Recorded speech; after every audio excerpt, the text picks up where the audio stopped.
Hi, I am SB sir. I teach in a college and today I am going to teach you enzymes. Now, while I teach you enzymes, I'll be telling you all about how enzymes act, what are the different types of enzymes, why do we require enzymes at all, and why are you learning such an important topic, enzymes.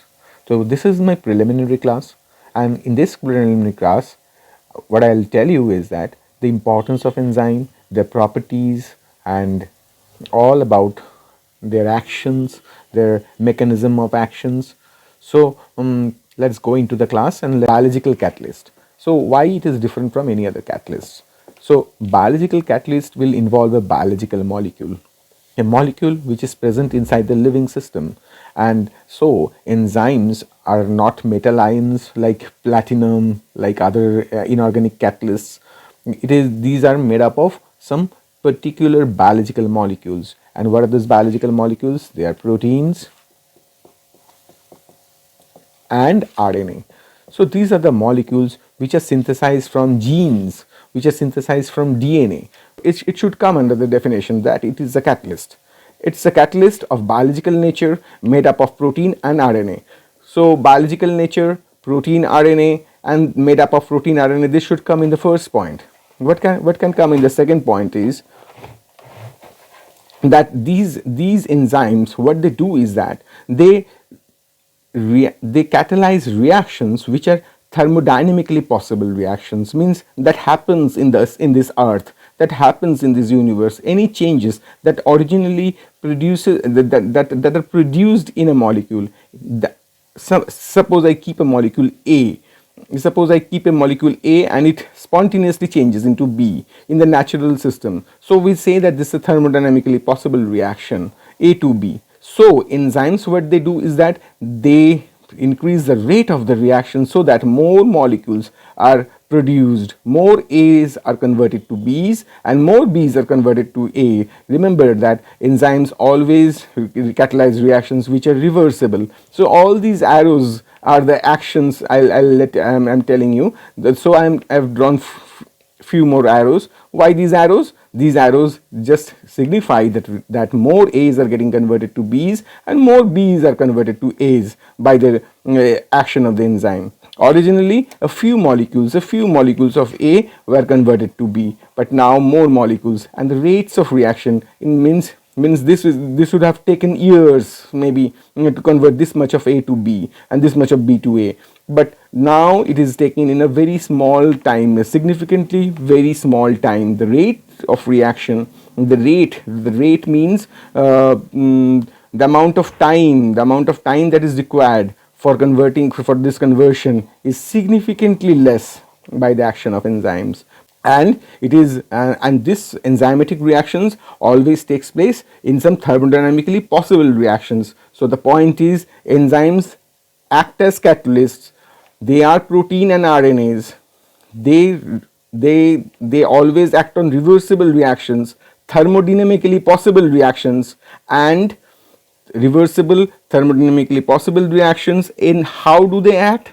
They act by lowering the activation energy of the system. Now what is meant by this activation energy? Activation energy is when this A molecule was getting converted to B molecule, so it needed some energy.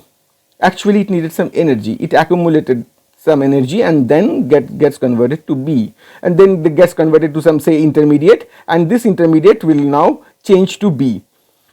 So this formation of an intermediate while A is changed to B is actually the reaction that was not happening without the enzymes, or happening in very few instances.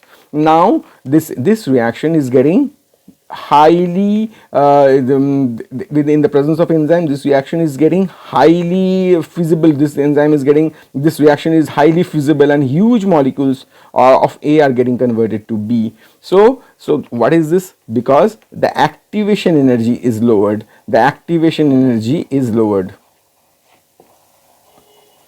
So enzymes act by decreasing, by lowering the activation energy which was actually required for this conversion. So this conversion, formation of intermediate, and then this intermediate breaking down to B, this is an unstable intermediate, and which is breaking down to B, and B is the product, and A is the substrate. So these are the these reaction was not occurring that much, but now in presence of enzyme this reaction is taking in a huge amount, and the rate has increased. And where we say that because the enzymes has lowered the activation energy, the activation energy is like a hill.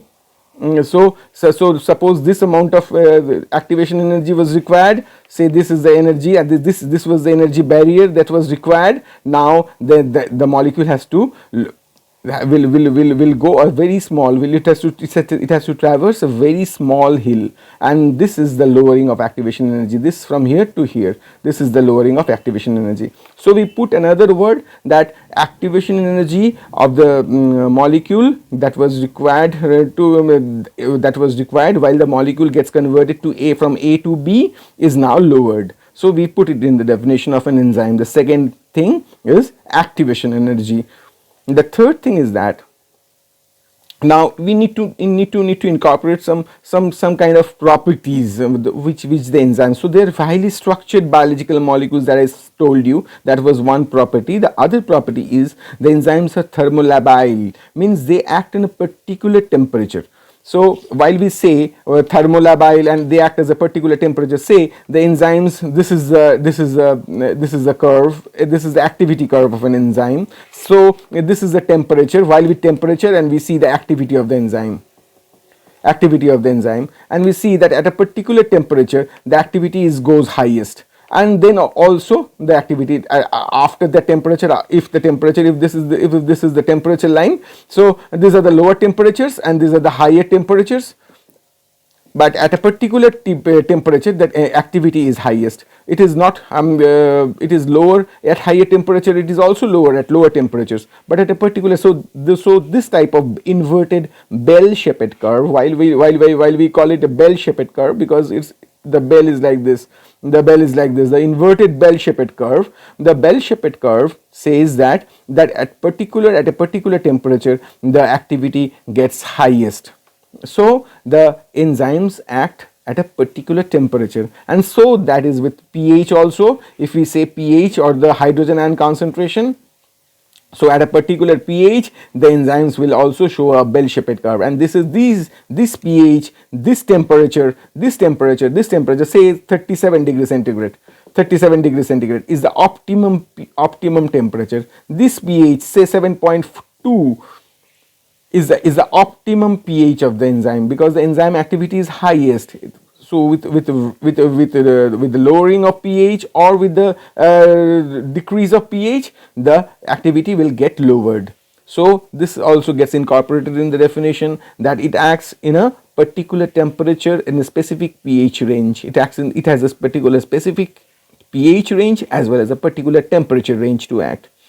Now we get on to the few more points which will be added to the definition of an enzyme, and we need to know those points. And those points are, the enzymes they do not. So if I say a reaction, say A to B, suppose this reaction, so it has an equilibrium constant. Equilibrium constant is what? Equilibrium constant is the ratio of the product to reactant. So this is the equilibrium constant. So at what, if we ratio the molar concentration of the product by the molar concentration of the reactant, so this is a ratio. So this equilibrium constant is never lowered, because enzymes act on reversible actions. It does not lower the equilibrium constant. So this is another property. It increases the activation. It decreases the activation energy. It does not affect the equilibrium constant. Equilibrium constant of the reaction. It does not affect the equilibrium constant of the reaction. It catalyzes only thermodynamically possible reactions. So they act as a particular pH, act in a particular temperature. So these are the very few points, and they are very highly structured molecules. They are either proteins or RNA. They are coded by genes present in our DNA. We have our DNA, and there we find the genes from where RNA molecules are produced, and from those RNA molecules a few proteins are also produced. And so these proteins and these RNA molecules, they act as enzymes. They now I'll add on some a few more points here. They do not alter the overall free energy change of the reaction. So the amount of free energy change, the molecule A has some kind of energy. This molecule B has some kind of energy. Though if A gets converted to B, there is a free energy change. But enzymes do not alter the overall free energy change of the system. They do not alter, they just change the molecule. But if this molecule has spontaneously get converted, if A gets converted to B, there is a free energy change. Enzymes act to increase the rate. It does not change the equilibrium constant. It does not change the free energy of the system. So these are the points that you should remember. If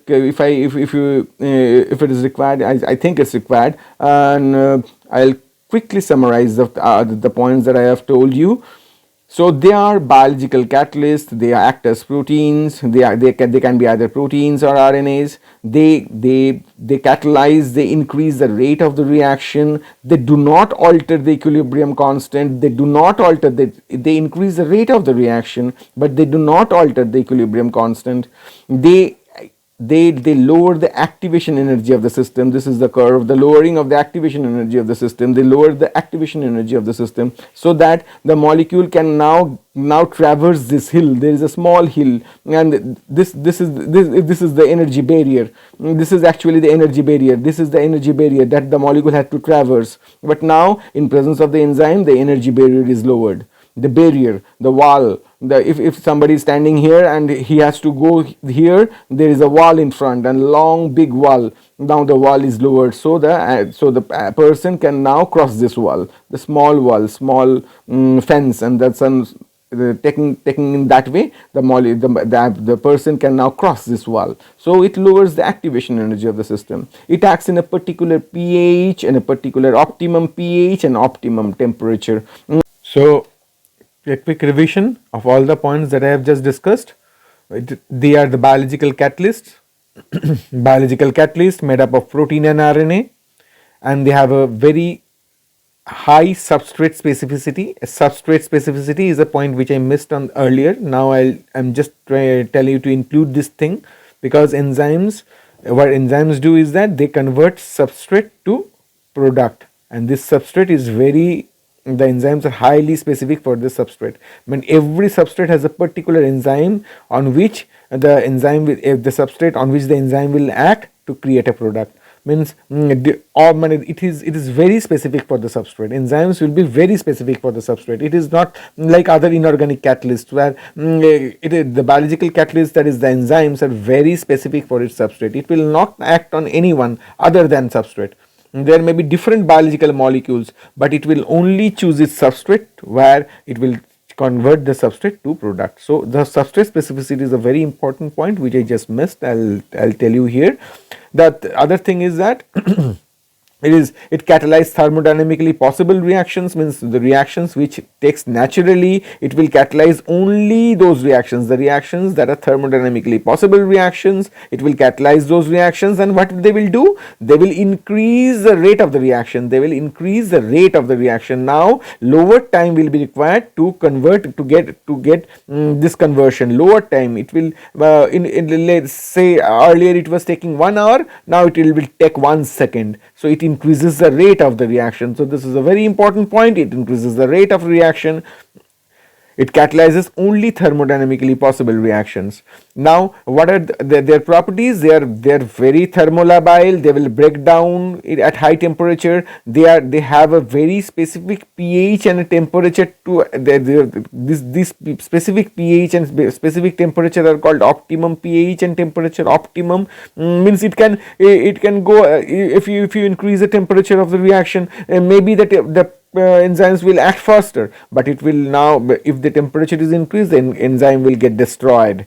So we use the word optimum for enzymatic reactions. Optimum pH and optimum temperature means if you want to keep the enzymes stable, if you want to keep the enzymes, because enzymes act cyclically, it will release the product and then it will act again on the substrate to create the product. So if we destroy the enzymes in between, so if the enzymes get destroyed by high pH and temperature, so this conversion will be lowered. So we say that it has an optimum pH, not half.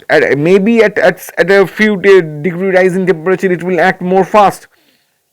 It will increase its activity, but that activity will no longer stay, and some enzymes will get destroyed. So in case of enzymes, we say this is the optimum pH and optimum temperature. Maybe at lower pH it is acting better, but it has an optimum pH. Enzymes generally have optimum pH and optimum temperature. So the word is optimum. They are thermolabile. They act at specific pH and temperature, and this specific pH and temperature which they act remain stable is their optimum pH and temperature. The fourth point is they decrease the activation energy of the system. Just I told you this hill, the long hill and the short hill, that they decrease this energy barrier was required for the substrate to get converted to product. This high energy barrier was required for the substrate to get converted to product. Now in presence of enzyme, this energy barrier is lowered. So this is the activation energy point. Now the other point, the fifth point is that they do not change the equilibrium constant. The reaction, they always catalyze reversible reaction. This is the fourth point. This reversible arrow, you have to know, they will not change the equilibrium constant. Some amount of substrate will get converted to product, some amount of product will always get converted to substrate. This is a reversible reaction. Enzymes will not change the equilibrium constant, the ratio of the product is to substrate, because now earlier there were say two substrates getting converted to product, now four substrate will get converted to product, and four product molecules will get converted, another few product molecules will get substrated to get converted to substrate. So it will not change the ratio of the product to reactant. It is signified by the term equilibrium constant. Equilibrium constant will not get changed, the ratio will never get changed.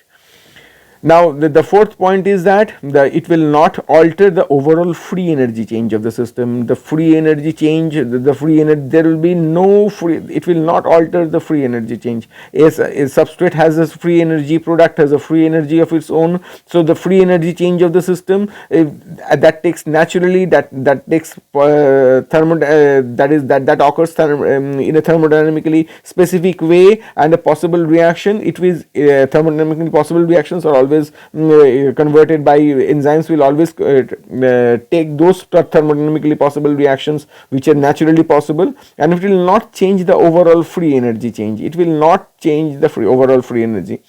And the last point, which I just told you, they can be conjugated proteins. Conjugated proteins means enzymes has two parts. One is the we call it the protein part, one is the non-protein part. The non-protein part, all the vitamins we consume, all different types of vitamins we consume. Why we consume? They act as coenzymes. So these coenzymes are the non-protein parts of the enzyme. So together these coenzymes along with the protein part of the enzyme, they make the holoenzyme. So these are they can be either conjugated proteins. Conjugated proteins means the enzyme, the protein part together with the non-protein part, which are called coenzymes, and they can be unconjugated also. The proteins of the RNAs, they act as enzymes, so they can be conjugated or unconjugated, and they are synthesized. Last point is they are synthesized from DNA, and they are highly structured molecules. They are highly structured molecules. We know that proteins are highly structured molecules. Some 20 odd amino acids make proteins in different combinations. These amino acids are there in primary, secondary, tertiary structures to form enzyme pockets, and to form proteins, and these proteins then gets folded in a very specific way to produce the enzymes, and these enzymes are then have a few pockets. These pockets are very specific for the substrate. If the substrate, and this is termed by the term lock and key, means they have a catalytic center, they have a binding domain, they have a catalytic domain. These catalytic domain are very specific. They are very specific. This catalyst is where suppose the substrate will bind to an enzyme somewhere, and that is very specific. That is the binding domain. Then there will be other specific domains in the protein molecule where the substrates will go get converted. It has a catalytic center or the catalytic pocket.